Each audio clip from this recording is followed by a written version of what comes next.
The apron hit her face before she could react.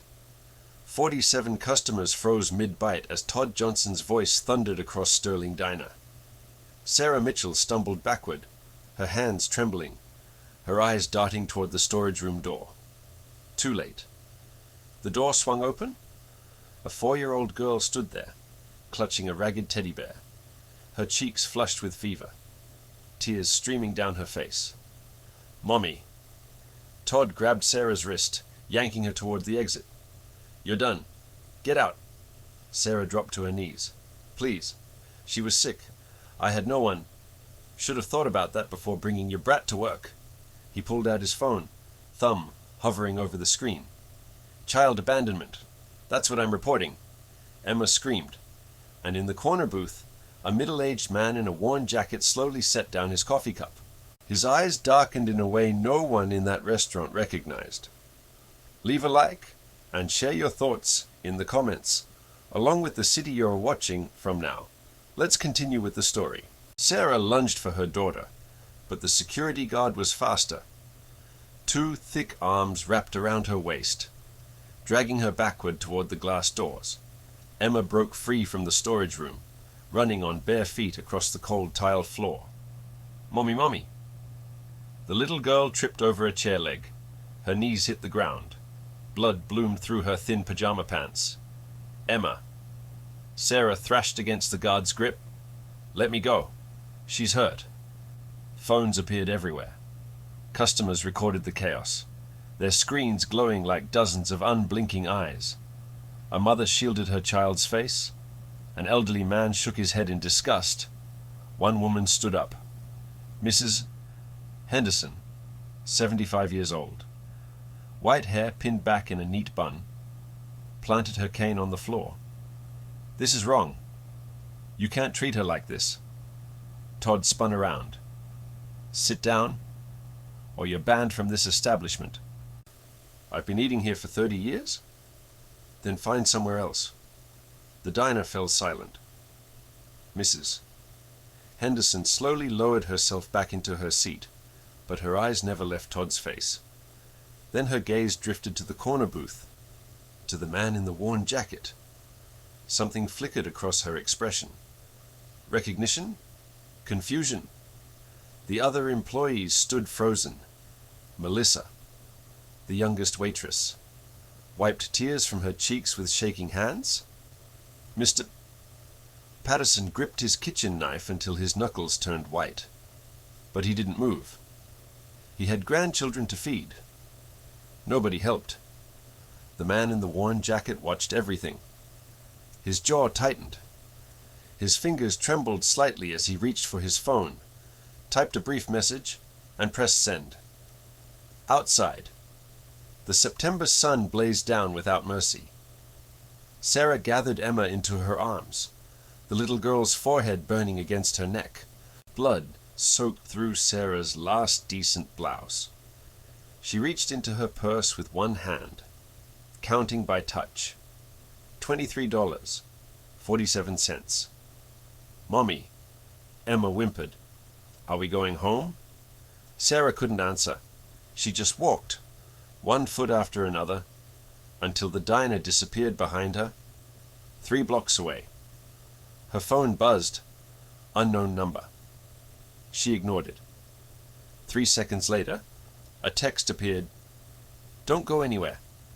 Someone wants to meet you." Sarah stopped, looked around. The sidewalk was empty. Who was watching her? The pharmacy smelled like antiseptic and desperation. Sarah counted coins on the counter while Emma slumped against her leg, too exhausted to stand. The fever reducer cost $8. The antibiotics cost $22. She had $23.47. Her fingers hovered over the antibiotic bottle, then slowly placed it back on the shelf. "Just this one," she told the pharmacist, pushing the fever reducer forward. Mr. Williams, 63 years old with kind eyes behind thick glasses, watched her return the antibiotics. He glanced at Emma's flushed face, at the blood drying on her tiny knees, at the mother's hands that wouldn't stop shaking. He rang up the fever reducer. Then, while bagging it, he slipped in a bottle of children's vitamins and a small tube of antibiotic ointment. "For the scrapes," he said quietly. Sarah looked up. "I can't. Already expired. Can't sell them anyway." They both knew he was lying. She thanked him 3 times before leaving. Outside, she pulled out her phone. 11 missed calls from the bank. She scrolled through her contacts, calling everyone she knew. Her former college roommate. Voicemail. The neighbor who sometimes watched Emma. No answer. Daniel's old co-worker who'd promised to help if she ever needed anything. The number had been disconnected. Sarah sank onto a bench. Emma curled in her lap. She twisted her wedding ring around her finger, a nervous habit she'd developed since Daniel died. The thin gold band caught the sunlight. Simple. Beautiful. All they could afford back then. But Daniel had been so proud when he slid it onto her finger. She administered the fever reducer, wiping Emma's forehead with a napkin from her purse. The little girl's breathing slowly steadied. "Mommy's going to fix this," Sarah whispered. "I promise." 2 blocks away, a black SUV sat parked in the shadow of an office building. Robert Sterling studied the iPad screen, his reading glasses perched on his nose. The employee file glowed in the dim interior. Sarah Mitchell, age 28, bachelor's degree in business administration, Ohio State University, GPA 3.8. Hired 14 months ago, employee of the month, 3 consecutive times. Then the evaluations changed. Consistently late. Poor attitude. Substandard performance. All written by Todd Johnson. All dated after a specific event. Robert scrolled to the personal information section. Emergency contact Daniel Mitchell. Husband. Deceased. His finger stopped moving. "Marcus," he said to his assistant in the driver's seat. "When did her husband die?" Marcus checked his tablet. 18 months ago. Pancreatic cancer. Diagnosed late due to complications from a previous injury. Robert removed his glasses, pressing his thumb and forefinger against his closed eyes. "Pull her full employment history. Everything."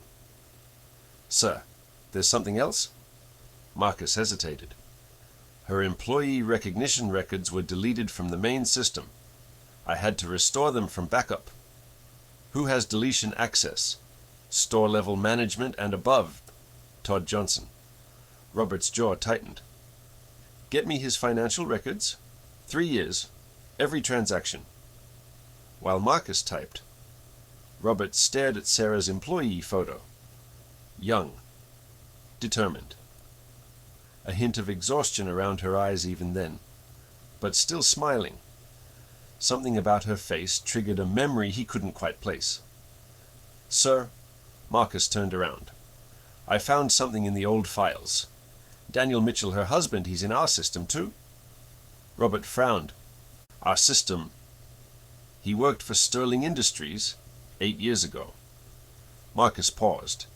"He was your first hire. When you opened the original location..." The iPad nearly slipped from Robert's hands. "Daniel. Danny Mitchell. The kid fresh out of high school who showed up every day an hour early. Who stayed late without being asked. Who once told Robert, 'You gave me a chance when no one else would. I'll spend my whole life paying that forward.'" Robert remembered the day Daniel left to start his own path. The handshake.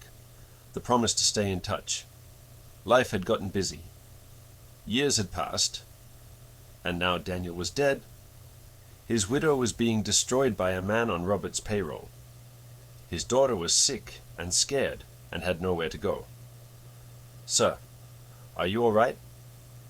Robert didn't answer. He opened the glove compartment and pulled out an old photograph, edges worn soft from handling. A skinny boy and a tired woman in a torn coat, standing outside a homeless shelter, somehow still smiling. On the back, in his mother's handwriting, "Never forget where we came from." He hadn't forgotten.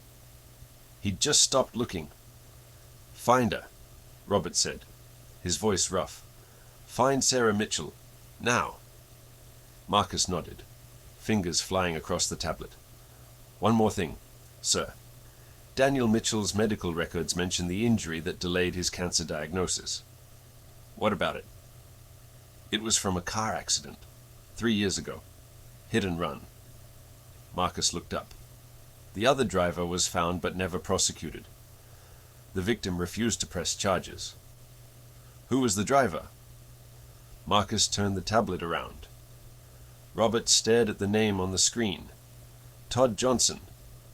The same Todd Johnson who had just thrown Daniel's widow onto the street. Robert's hand trembled as he reached for his phone. Not from fear, from rage. The park bench was the only place Sarah could think to go.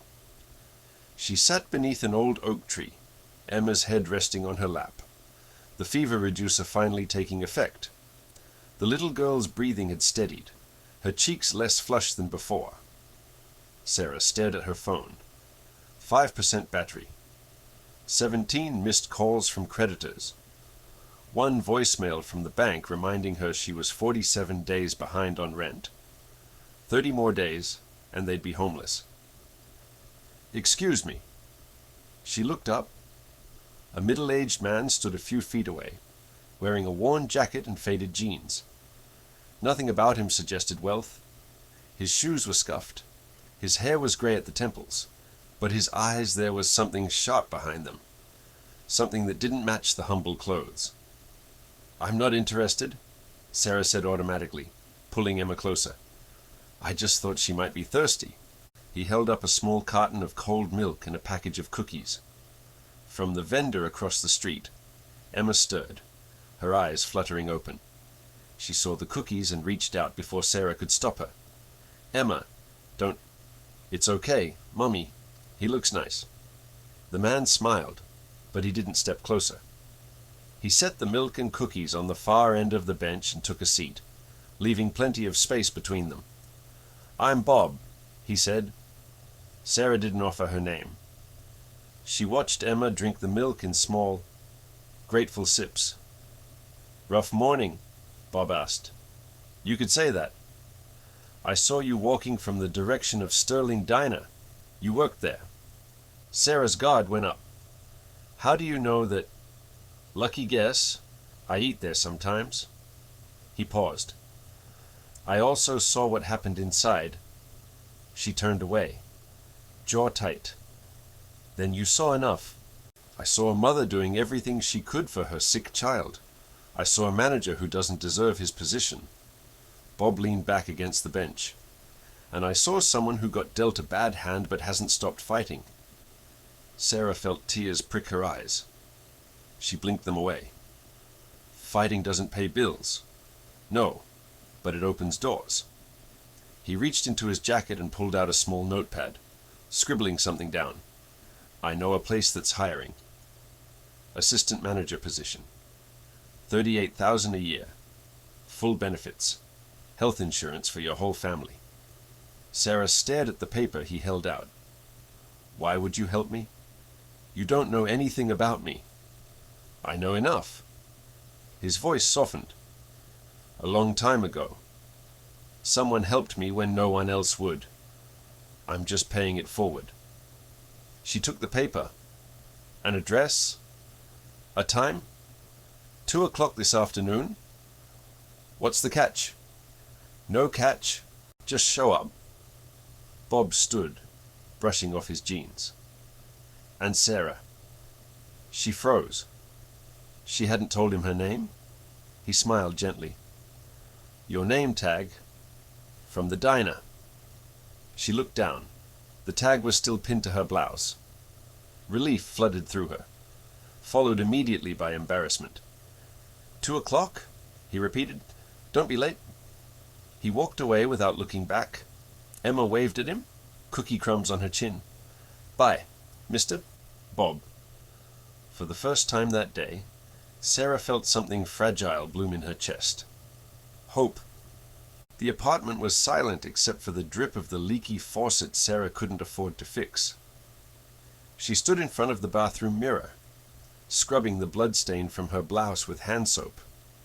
Emma sat on the bed, watching cartoons on Sarah's phone, the last 3% of battery stretching thin. The walls were covered in overdue notices. Electric, water, credit cards. A letter from the bank with final warning stamped in red. On the nightstand sat a framed wedding photo.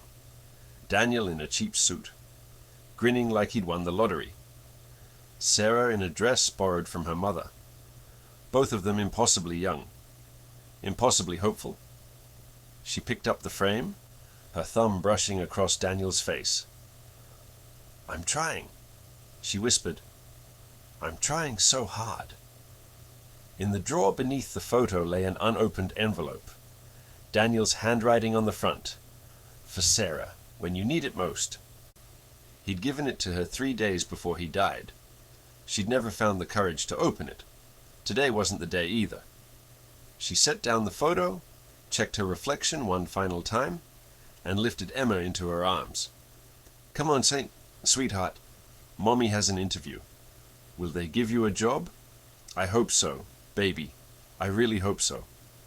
For the first time in 18 months, Sarah allowed herself to imagine a future. A steady paycheck, health insurance for Emma, maybe even catching up on the bills. She was almost smiling when her phone buzzed. A text from Melissa, her former co-worker. "Sarah, you need to know this right now.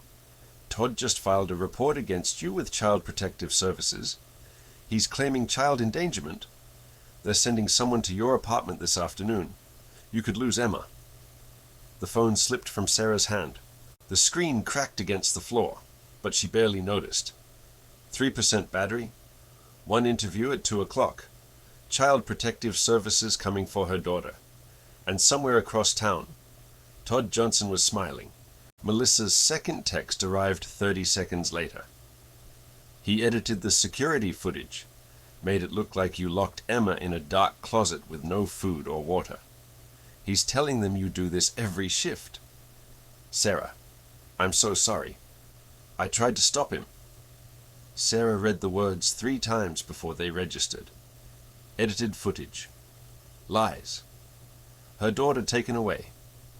Her knees buckled. She caught herself on the kitchen counter, knuckles white against the chipped laminate. Emma looked up from the shattered phone on the floor. "Mommy, why are you crying?" Sarah pulled her daughter into her arms so tightly that Emma squeaked.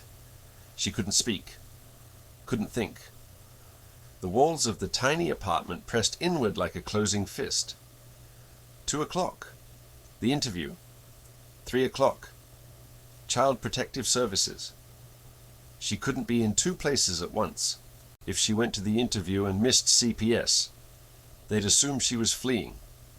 If she stayed and missed the interview, she'd lose her only chance at a job that could prove she could provide for Emma. Either choice meant losing. Todd had planned this perfectly.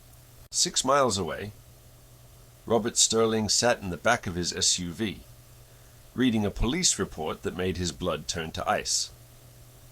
3 years ago, Marcus said from the driver's seat. Hit and run. Todd Johnson was driving drunk, ran a red light, slammed into Daniel Mitchell's car. Daniel was hospitalized for 2 weeks with internal injuries. Robert's voice was barely a whisper. And he never pressed charges. Never. The report says Daniel told police it was an accident, that Todd seemed genuinely sorry, that everyone deserves a second chance. Marcus paused. Todd kept his license, kept his job, kept everything. Robert turned the page. Medical records from Daniel's hospitalization. A note from the attending physician. Patient presented with abdominal trauma. Recommended follow-up imaging to rule out internal complications. Patient declined due to financial constraints. The next document was dated 8 months later. Daniel Mitchell. Pancreatic cancer. Stage 4. The accident masked the symptoms, Robert said slowly. The imaging he couldn't afford would have caught it early. Yes, sir. Daniel Mitchell forgave the man who killed him, and that man repaid him by destroying his family. Marcus said nothing. There was nothing to say. Robert flipped to Todd's personnel file. Performance reviews he'd written for Sarah. Lazy, unreliable, unfit for advancement. Every single one dated after Daniel's death, after Todd realized who Sarah was. He knew, Robert said. He knew she was Daniel's widow. It appears so, sir. He's been trying to force her out for 18 months. Every bad review, every denied promotion, every shift change that made it impossible for her to find childcare. Robert's hands trembled. He wanted her gone so he wouldn't have to look at her face and remember what he did. The truth clicked into place like a loaded gun. Todd hadn't fired Sarah because of Emma. He'd fired her because every time he saw her, he saw the man he'd killed. 2 o'clock came and went. Robert sat in the office he'd prepared for Sarah's interview, watching the empty chair across from his desk. The clock on the wall ticked like a countdown. 2:15. Nothing? 2:30. His phone remained silent. 2:45. Something was wrong. Marcus. Robert stood abruptly. Find her. Now. The knock on Sarah's door came at exactly 2:52. She opened it to find a woman in a grey blazer, holding a clipboard. Mid-50s. Cold eyes. A county ID badge that read, Patricia Adams, Child Protective Services. Behind her stood Todd Johnson. He was smiling. Mrs. Mitchell. Patricia Adams didn't offer her hand. We've received a report concerning the welfare of your daughter. May we come in? Sarah blocked the doorway. He filed that report. He's the one who... Ma'am, I'm here to assess the child's living situation, not to hear accusations. Todd stepped forward, his voice dripping with false concern. I'm just worried about Emma. Sarah, that storage closet was freezing. She was alone for hours. What kind of mother does that? She was sick. I had no one to watch her. I checked on her every 15 minutes. That's not what the video shows. Patricia Adams was already looking past Sarah, scanning the apartment, the overdue notices on the wall, the nearly empty refrigerator, the mattress on the floor because Sarah had sold the bed frame. Mrs.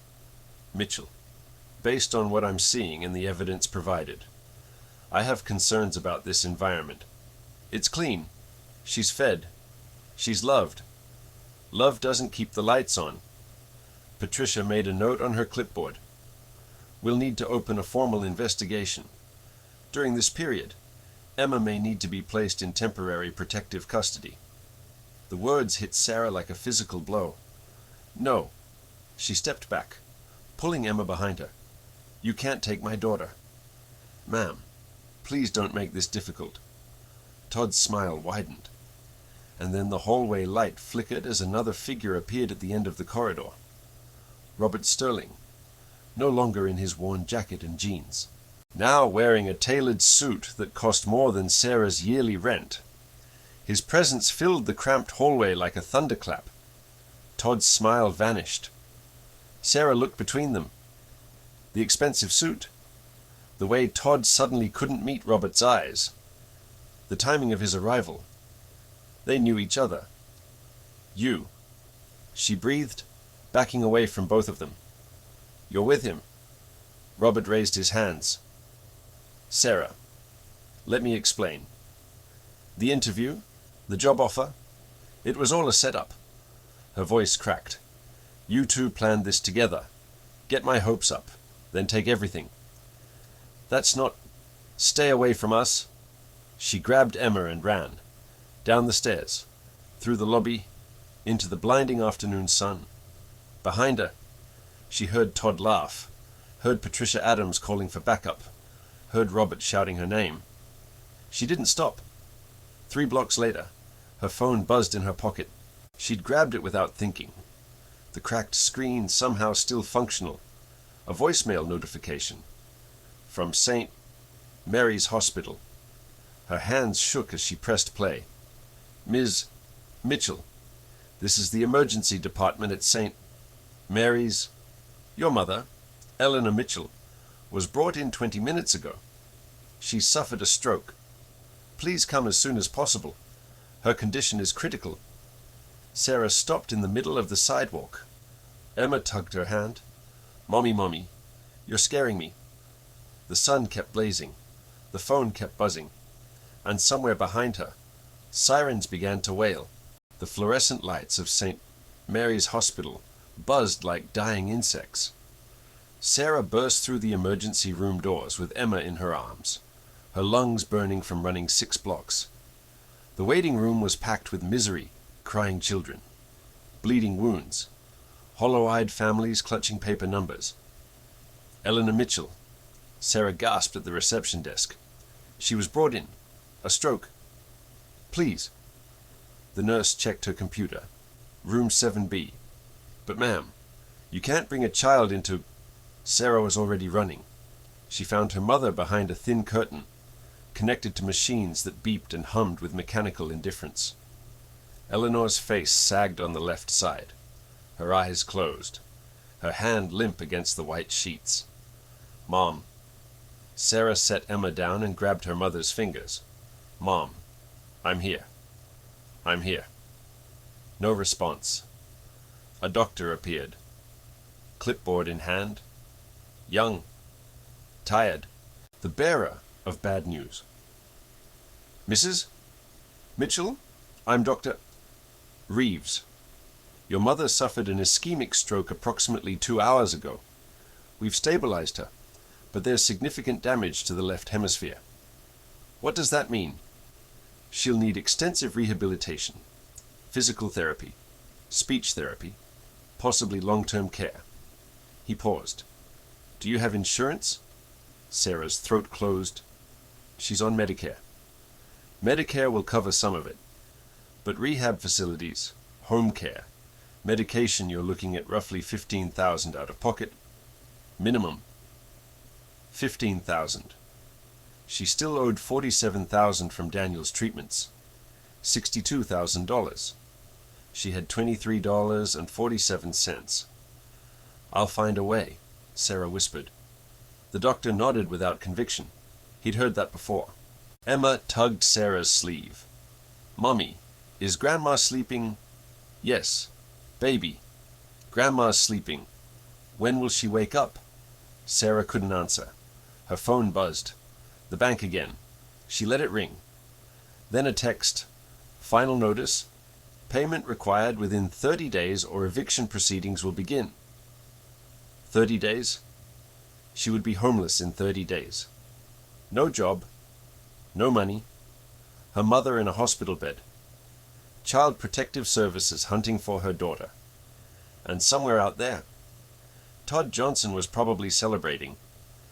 Sarah walked to the window at the end of the corridor. The sun was setting, painting the sky in shades of orange and red. Beautiful, indifferent. She pressed her forehead against the cold glass and let the tears come. They couldn't go home. Patricia Adams would be waiting. The police might already be there. Sarah had run from a CPS investigation that alone could cost her custody.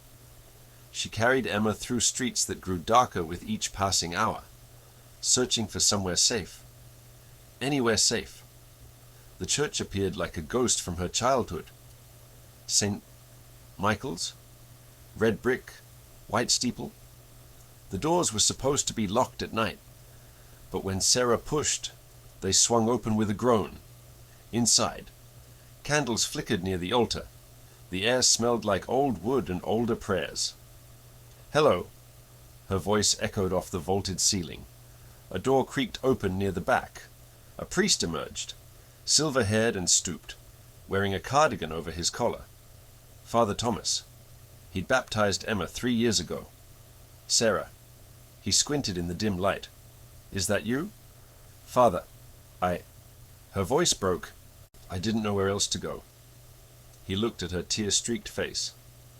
At Emma, half asleep against her shoulder. At the desperation radiating from every inch of her body. "Come," he said simply. "There's a room in the back." The room was small. A cot, a chair, a crucifix on the wall. Sarah laid Emma on the cot, covering her with the priest's spare blanket. The little girl was asleep within seconds, exhausted beyond her 4 years? Father Thomas brought water and bread. He didn't ask questions. He didn't offer platitudes. He simply sat with Sarah in the darkness while she cried. "I'm losing everything," she finally said. "My job, my home, my mother's sick, and now they want to take Emma." What happened? She told him, all of it. Todd, the storage closet, the firing, the lies, the man named Bob who offered hope that turned to ash. Father Thomas listened without interrupting. "And your husband?" he asked when she finished. "Daniel. Dead. 18 months. Sarah's hand went to her wedding ring. "Sometimes I think he was the lucky one. He doesn't have to watch me fail." "You haven't failed, child." "I'm sitting in a church at 10 o'clock at night because I have nowhere else to go. My daughter is sleeping on a stranger's cot. How is that not failing?" Father Thomas was quiet for a long moment. "Do you know why I became a priest?" he finally asked. "Because 50 years ago, I was where you are now, homeless, hopeless, ready to give up, and someone opened a door for me." He gestured at the small room. "This room, actually. A priest named Father Michael. He died 20 years ago. But every night I keep these doors unlocked, just in case someone else needs what I needed." Sarah wiped her eyes. "I don't know how to keep going." "You don't have to know. You just have to take one more step, then another. That's all faith is, one step at a time in the dark." He left her alone with her daughter and her despair. 11 o'clock. Sarah sat on the floor beside Emma's cot, watching her daughter breathe. In sleep. Emma looked exactly like Daniel. The same curve of her nose. The same flutter of her eyelashes. A thought crept in. Dark. Seductive. Emma deserved better than this. A real home? Stability? Parents who could provide for her instead of dragging her through shelters and churches and poverty. Maybe the best thing Sarah could do was let her go. Give her to a family who could give her everything Sarah couldn't. Good schools. Medical care. A future that didn't involve counting pennies for milk. Sarah pulled out her phone. 2% battery. She opened the browser. Typing with trembling fingers. How to voluntarily surrender custody. The search results loaded. She clicked the first link. Started reading. And then Emma stirred. "Mommy." Sarah shoved the phone under her leg. "I'm here, sweetheart." Emma sat up, rubbing her eyes. "I had a bad dream. The mean man was chasing us. It was just a dream. We're safe now. Mommy, you're sad." "I'm just tired." "Baby." Emma reached for her teddy bear, the ragged one she'd had since birth, missing an eye and leaking stuffing. She held it out to Sarah. "Mr. Bear always makes me feel better. You can hold him tonight." Sarah's heart shattered. "Emma, I can't take—" "Daddy said Mr. Bear has magic inside. He said when you're really, really sad, Mr. Bear knows what to do." Emma pressed the bear into Sarah's hands. "Maybe his magic will help you too." Sarah clutched the worn stuffed animal, tears streaming down her face. How could she give up this child? How could she ever have considered it? She held the bear against her chest and felt something strange. A lump inside the stuffing. She looked at Emma, who had already fallen back asleep. Carefully, Sarah felt along the seam of the bear's belly. Her fingers found a small opening, hidden in the worn fur. Inside was a folded piece of paper. Her hands shook as she pulled it out. Daniel's handwriting. "For Sarah when you need it most." The letter he'd given Emma before he died. The one he'd told their daughter to save for Mommy's darkest moment. Emma had hidden it in the only safe place she knew. Sarah unfolded the paper and began to read. "My dearest Sarah, if you're reading this, things must be very hard. I wish I could be there.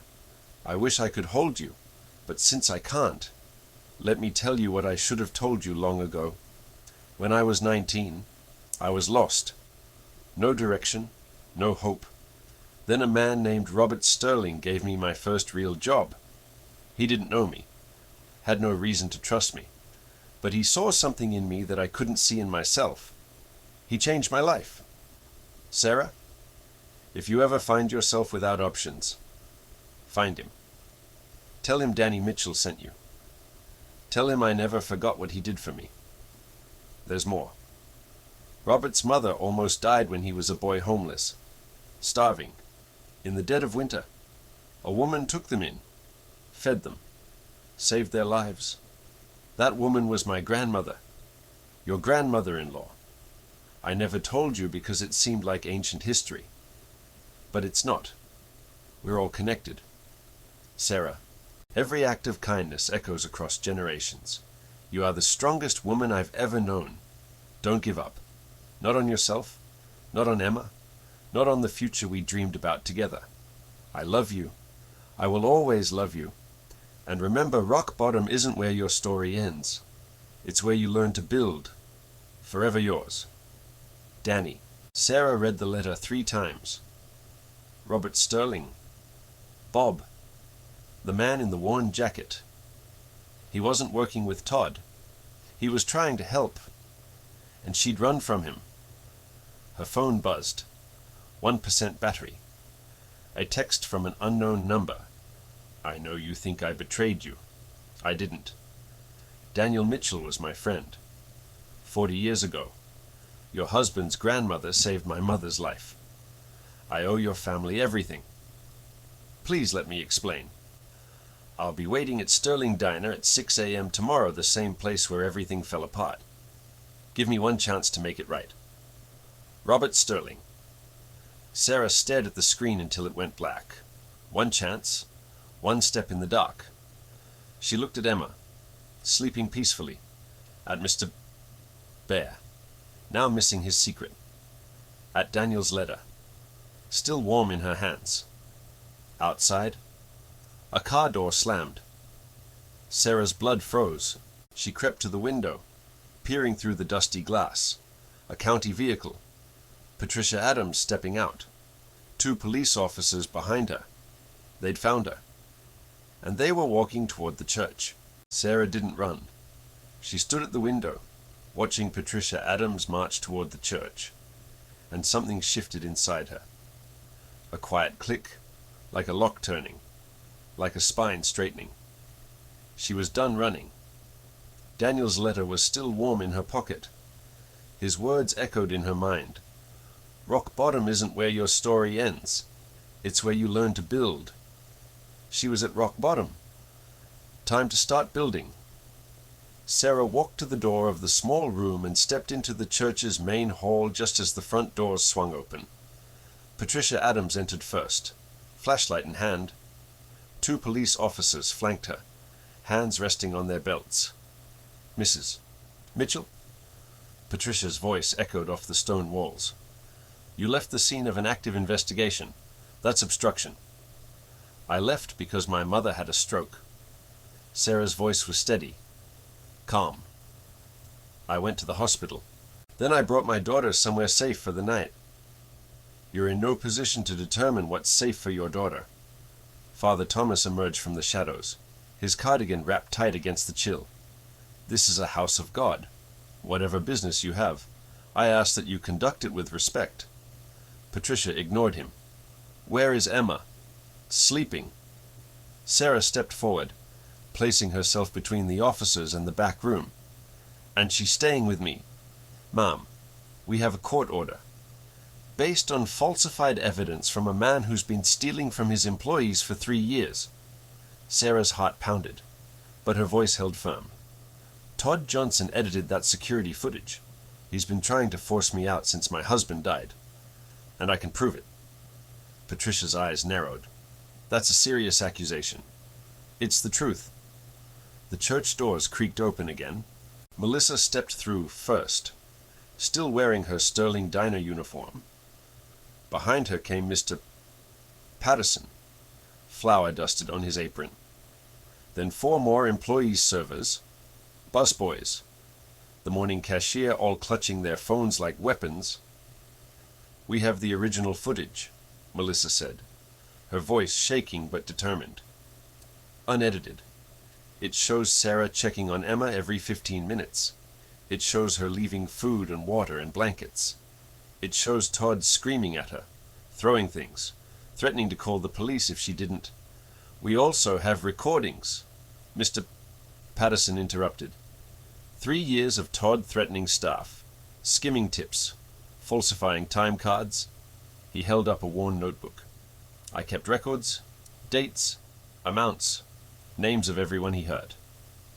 Patricia Adams looked at the growing crowd of witnesses, her confidence faltering. Then the doors opened one final time. Robert Sterling walked in like a man who owned the world, because he did. No worn jacket tonight. No scuffed shoes. He wore a charcoal suit that cost more than Sarah's annual salary, and behind him came a sharp-eyed man carrying a leather briefcase. I'm Robert Sterling, he announced. I own Sterling Diner and 47 other locations across the state. This is my attorney, William Harrison. Patricia's face went pale. Mr. Sterling, I wasn't aware. You weren't aware that you've been manipulated by a criminal. Robert's voice cut like ice. Todd Johnson has embezzled over $127,000 from my company. He's sexually harassed at least 4 employees. And 3 years ago, he struck Daniel Mitchell, Sarah's husband, with his car while driving drunk. Robert stepped closer, his presence filling the church. Daniel never pressed charges. He forgave Todd, and Todd repaid that mercy by systematically destroying Daniel's widow and child. He handed Patricia a thick folder.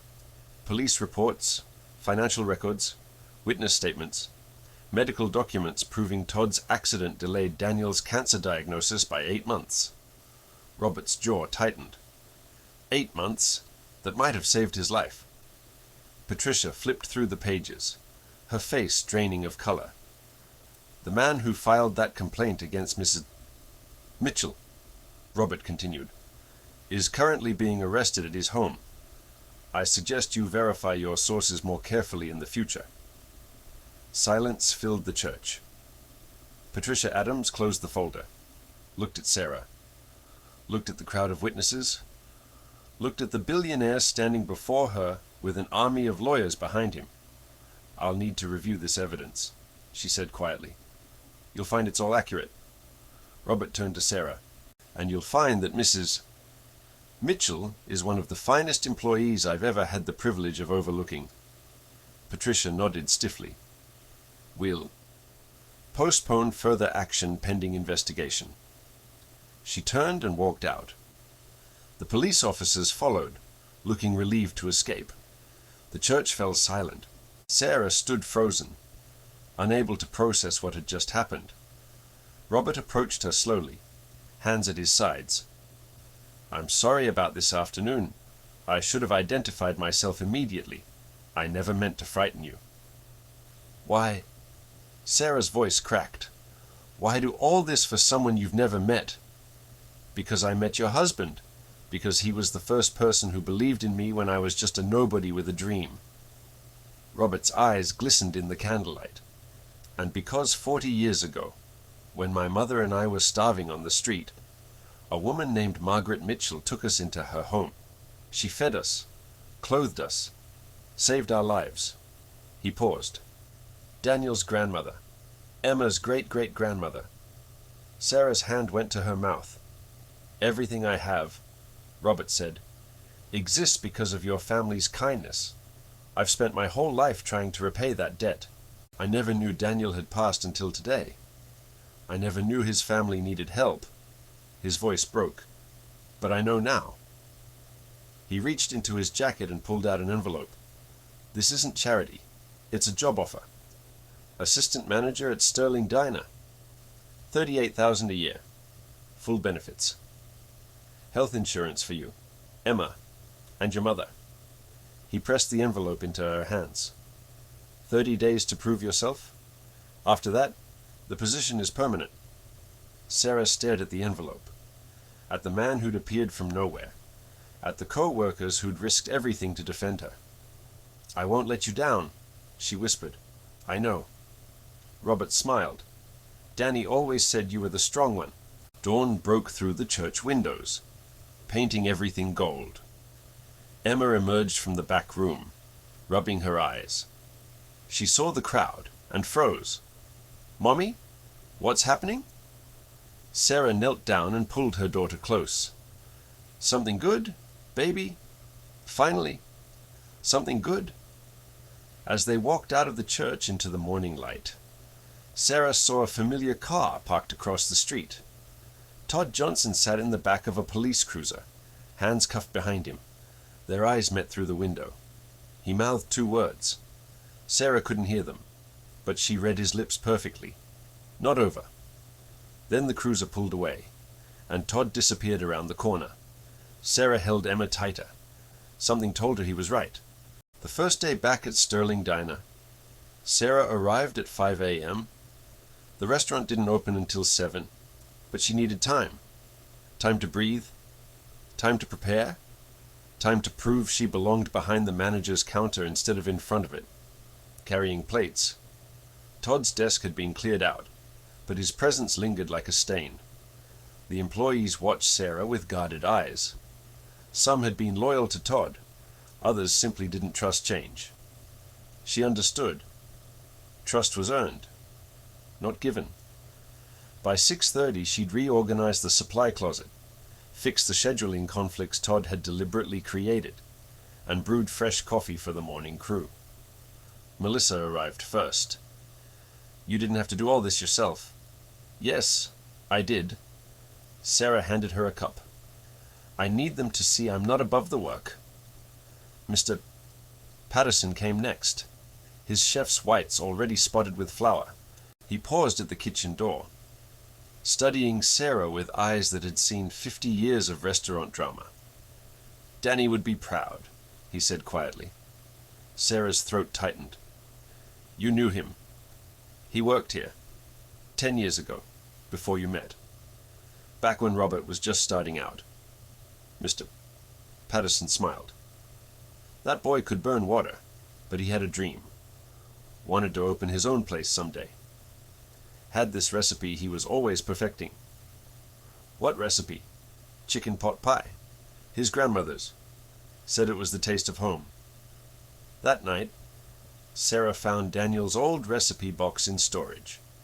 The chicken pot pie recipe was on top, written in his careful handwriting. Week 1 was survival, inventory discrepancies, supplier disputes, a freezer that broke at midnight. Sarah handled each crisis with quiet efficiency, learning the operation from the inside out. Emma thrived at the company daycare Robert had established. Every evening, Sarah picked her up, and together they visited Eleanor at the rehabilitation center. Her mother was improving, speaking in short sentences now, squeezing Sarah's hand with her good arm. "Proud," Eleanor managed one night, her eyes wet. So proud. Week 2. Sarah started making changes. She noticed the servers were exhausted 12-hour shifts with no real breaks. Morale was crumbling. Turnover was epidemic.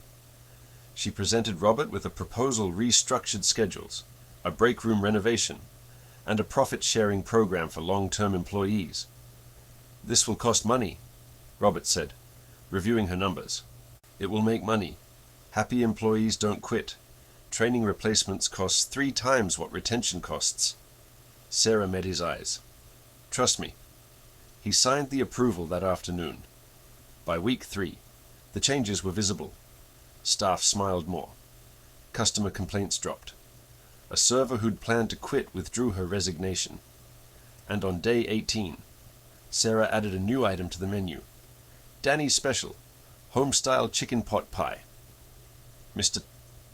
Patterson made the first batch using Daniel's exact recipe. The crust was golden. The filling was rich. The taste was everything Daniel had dreamed. It sold out in 2 hours. By the end of week 3, Danny's special was the best-selling item on the menu. Customers asked for the story behind the name. Sarah told them about a young man who'd worked in this very kitchen, who'd dreamed of bringing comfort to strangers through food, who'd died too young, but left behind a recipe and a family worth remembering. The local newspaper ran a feature, "Widow Honors, Late Husband with Restaurant Tribute." For the first time in 18 months, Sarah felt Daniel smiling. Week 4. The sabotage began. It started small. Missing invoices, incorrect deliveries, a health inspector who arrived unannounced for a random audit. Sarah handled each obstacle, but she sensed a pattern. Someone was coordinating the attacks. On day 23, she discovered who. Gerald Morrison, regional vice president, arrived without warning. He was Todd's protector, the man who'd buried harassment complaints, who'd looked the other way during years of theft. Robert had been building a case against him, but Gerald still had allies on the board. Mrs. Mitchell. Gerald's smile didn't reach his eyes. Quite the transformation you've managed here. Thank you. We're up 9% this month. Impressive, though I've noticed some irregularities in your financial reports. Sarah's blood chilled. What irregularities? Nothing you need to worry about. Gerald's smile sharpened. Yet, that night, Sarah reviewed every transaction she'd approved. Everything was clean, meticulous, documented. But Gerald didn't need real evidence. He just needed doubt. Day 27. The board meeting was scheduled for day 29. Sarah received the accusation via certified letter. Financial discrepancies totaling $15,000 have been identified during your management period. A formal review will determine your continued employment. $15,000 she'd never touched. Charges fabricated from nothing. She called Robert immediately. No answer. Marcus explained he'd been in meetings all day, preparing to defend her. That night, Sarah sat alone in the empty restaurant, staring at the letter. Gerald had learned from Todd. Attack first. Create chaos. Let the victim prove their innocence while the damage spread. She was about to lose everything. Again. Mommy. Emma stood in the doorway, holding Mr. Bear. She'd fallen asleep in the office while Sarah worked late. Hey, sweetheart. Bad dream. No. Mr. Bear wanted to show you something. Emma led Sarah to the storage room, the same room where this nightmare had begun. On the wall hung Emma's drawings, taped up by the staff who'd grown to love the little girl who colored quietly in corners. One drawing caught Sarah's eye, a crayon portrait of a man in a suit. Somehow, impossibly, it looked exactly like Robert Sterling. When did you draw this baby? That day. The bad day. When I was sick? Emma pointed to the ceiling. The red light was blinking. I thought it was pretty. Sarah looked up. A security camera. Red light glowing. In the corner of the storage room, the camera Todd thought he'd disabled. The camera that had been recording everything. Day 29. The board meeting. 12 executives sat around a polished table. Gerald stood at the head, presenting his evidence with theatrical concern. The discrepancies are clear. Mrs. Mitchell may have good intentions, but she lacks the experience for this position. I recommend immediate termination and a full audit.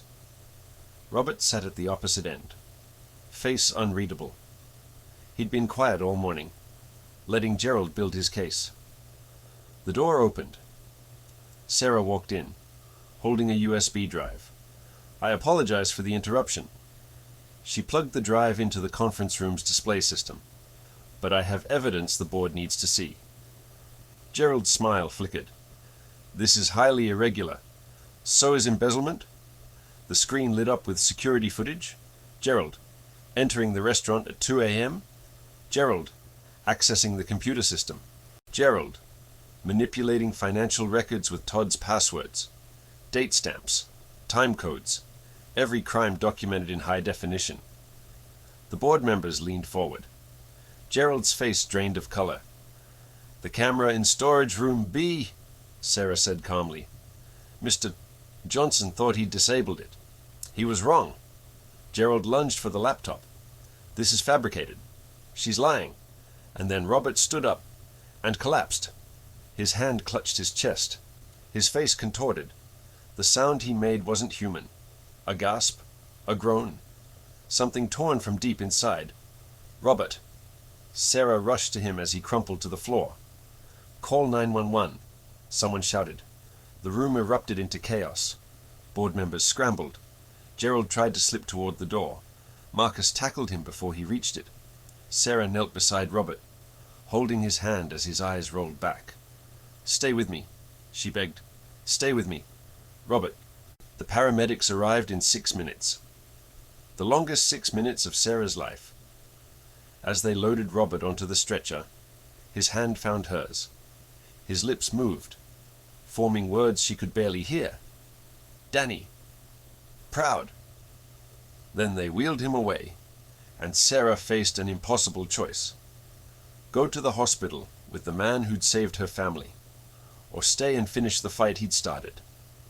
She looked at Marcus, at the frozen board members, at Gerald, pinned against the wall. "Play the rest of the footage," she said quietly. "All of it." Then she grabbed Emma from the daycare and ran to St. Mary's Hospital. Robert's surgery lasted 4 hours. Sarah and Emma waited in the same corridor where Eleanor had lain weeks before. The same harsh lights, the same antiseptic smell, the same terrifying uncertainty. At 11 p.m., the surgeon emerged. "He's stable. The bypass was successful." The doctor smiled tiredly. "He's asking for you." Robert lay in the ICU, tubes and wires mapping his chest. But his eyes were clear when Sarah entered. "The board," he whispered. "Gerald's been arrested. The evidence was enough." Sarah sat beside him, Emma climbing onto her lap. "You saved us. Again." Robert shook his head weakly. "You saved yourself. I just—" "Open the door." Emma reached out and placed a piece of paper on his chest. Her drawing. The man in the suit. "I made this for you. Mr. Bob. Mommy says you're family now." Robert stared at the crayon portrait, at the little girl who'd somehow drawn his face before she'd ever truly seen him. And for the first time in 30 years, Robert Sterling cried. 1 week later, Robert was released from the hospital. His first act was calling Sarah to his home office. On the desk sat a thick file. Robert slid it toward her. "Before the surgery, I wasn't sure I'd survive, so I had Marcus compile everything." He met her eyes. "There's something about Daniel's accident I never told you. Something Todd confessed when he was arrested." Sarah's hands trembled as she opened the file. "Todd didn't hit Daniel by chance," Robert said quietly. "He was following him, angry about a workplace dispute from years earlier." Robert paused. "And he wasn't alone in the car that night." Sarah looked at the second name in the police report. Her heart stopped. It was someone she knew, someone she'd trusted, someone who was still very much part of her life. Gerald Morrison. The name burned into Sarah's vision. The regional vice president who'd protected Todd for years. The man who'd tried to frame her for embezzlement. He'd been in the passenger seat the night Todd's car struck Daniel. 2 men, 1 conspiracy. A decade of silence. Gerald knew what Todd did, Robert explained, his voice still weak from surgery. He helped cover it up, used it as leverage to control Todd, to build their little empire of theft and intimidation. Robert's jaw tightened. They've been connected since the beginning. Sarah closed the file. The anger she expected didn't come. Instead, she felt something unexpected clarity. "They destroyed themselves," she said quietly. "Every lie they told, every crime they committed, it all led here, to this moment, Robert nodded. What goes around comes around. 9 months later, Robert's mother fell ill. Margaret Sterling was 93 years old, her body finally surrendering to time. Robert took a leave of absence to care for her, moving her to Sunrise Senior Living, the best facility in the state, the same facility where Eleanor Mitchell was completing her rehabilitation. Sarah discovered the coincidence during a routine visit. She was walking Eleanor down the corridor when she saw Robert emerging from a room at the end of the hall. Sarah. He looked exhausted, older than his years. What are you doing here? My mother's room is on this floor. Sarah paused. Your mother is here too. Robert nodded. Room 412. Eleanor's room was 408. That afternoon, the two elderly women met for the first time. Eleanor, recovering her speech through months of therapy. Margaret, confined to a wheelchair but sharp as ever. They talked for 3 hours. By the end, Margaret was crying. Eleanor, she whispered, gripping the other woman's hand. Your mother-in-law. Was her name Ruth? Ruth Mitchell? Eleanor's eyes widened. Yes. Daniel's grandmother. She passed 15 years ago. Margaret turned to Robert, tears streaming down her weathered face. Ruthie, the woman who saved us, who took us in when we had nothing. She looked at Sarah, at Emma playing quietly in the corner. Her great-granddaughter. Her great-great-granddaughter. They've been here all along. The circle closed. 3 generations of kindness, echoing across 40 years, finally reuniting in a nursing home corridor. Robert took Sarah's hand. My mother spent her whole life looking for Ruth's family, to thank them, to repay them.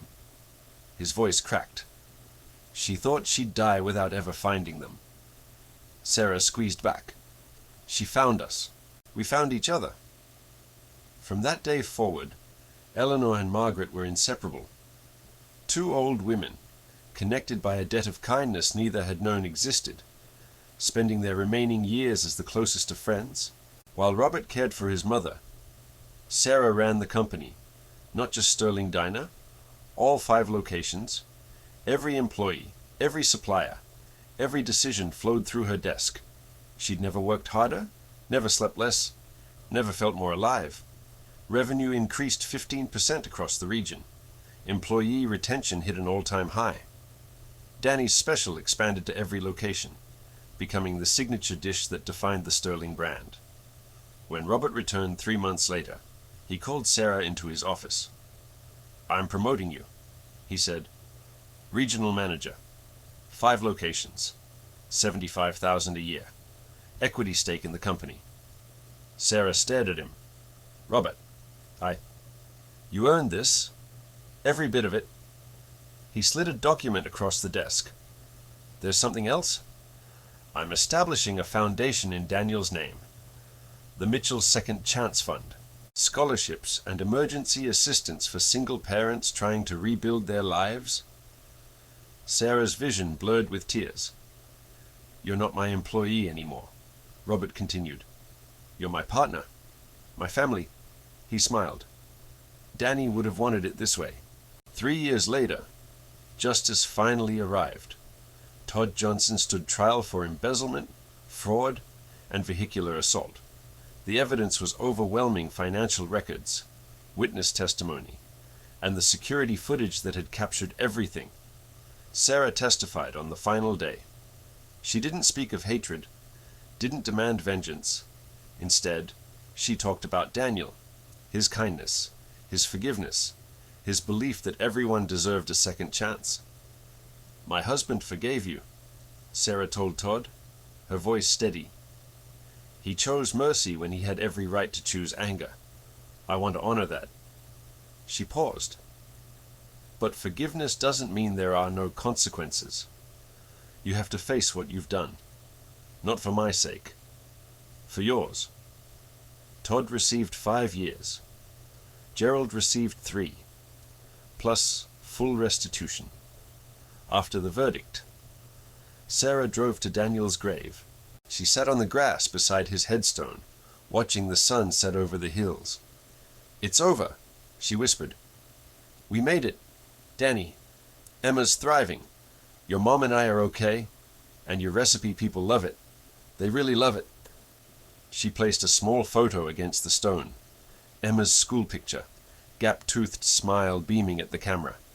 "She looks just like you, acts like you too, stubborn, kind, always believing the best in people." A warm breeze rustled the grass, and for a moment, Sarah felt Daniel's presence beside her. She drove home at peace. 14 years later, Emma Mitchell graduated valedictorian. The auditorium was packed. Sarah sat in the front row, now Executive Vice President of Sterling Industries. Robert sat beside her, 80 years old, but still sharp, his mother's photograph tucked in his breast pocket. Margaret had passed peacefully 2 years prior. Eleanor, holding her hand at the end. Eleanor herself sat on Sarah's other side, fully recovered, her eyes bright with pride. Emma approached the podium, 18 years old, beautiful, wearing a simple dress and her father's old watch. She spoke of struggle, of a morning in a diner when everything fell apart, of a storage closet and a ragged teddy bear, of a mother who never stopped fighting. "Rock bottom," Emma said, her voice carrying across the silent auditorium, "taught me how to build. My mother taught me how to rise." She told the story of 3 generations, of kindness repaid across decades, of strangers becoming family. "My father once wrote that we're all connected," Emma continued. "Every act of kindness echoes forward, touching lives we'll never see." He was right.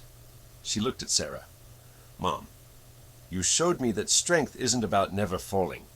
It's about getting up, every single time." The auditorium erupted in applause. Emma descended from the stage and wrapped her arms around Sarah. In her pocket was Mr. Bear's remaining eye, a keepsake she'd carried since childhood. "I'm going to tell our story. Mom," she whispered, "the whole world needs to hear it." Sarah held her daughter tight, tears streaming freely. In her mind, she heard Daniel's voice, warm and proud. "You did it, sweetheart. You did it." Emma kept her promise. The story you just experienced was written from her memoir, published 20 years after that morning at Sterling Diner. It became a bestseller. Millions of readers found hope in Sarah's journey from rock bottom to redemption. Robert Sterling passed away at 82, leaving 30% of his fortune to the Mitchell Second Chance Foundation. To date, that foundation has helped over 12,000 single parents rebuild their lives. But this story was never about one family. It was about all of us. Maybe you have been Sarah standing at the edge of everything, wondering how to take one more step. Maybe you have been Robert carrying the power to change someone's life with a single act of courage. Maybe you have been Mrs. Henderson, witnessing injustice and choosing to speak up when silence was easier. Or maybe you have been the stranger who opened a door, shared a meal, offered a kind word, never knowing how far that kindness would travel. We are all connected. Every good deed echoes across generations. If this story touched your heart, share it with someone who needs to hear it today, and tell us who gave you your second chance. We are listening.